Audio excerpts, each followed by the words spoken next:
তো বন্ধুরা আজকে কিন্তু বেরিয়ে পড়েছিলাম খিচুড়ি খেতে। তো যে কারণে সকাল করে 7-8 করে রেডি হয়ে 1টার মধ্যে বেরিয়ে গিয়েছিলাম। তো এখানে আমাদের নরনারায়ণ সেবা হচ্ছে, যে মেলা উপলক্ষে আমি এসেছিলাম বাপের বাড়িতে। তো মা, আমি, বোন আর আমার মেয়ে মিলে যাচ্ছি। তো খিচুড়ি খেতে বসে পড়েছি। তো যেহেতু প্রচণ্ড গরম পড়ে গেছে আর এখানটা গোটাই ছাউনি দিয়েছে, এই বছর সত্যি খুব ভালো করেছে।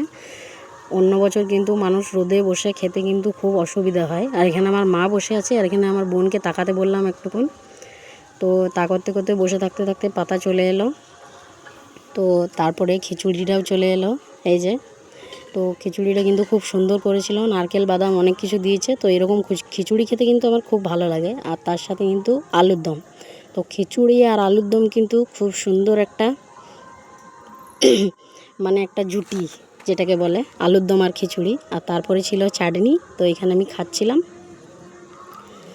আর আমার মেয়ে এইদিকে শুধু চলেই যাচ্ছে। তো সেখানে খাওয়া কমপ্লিট করে উঠে এই যে এখানে একটা ভোলেনাথ ঠাকুর আছে, খুব সুন্দর একটা সিনারি।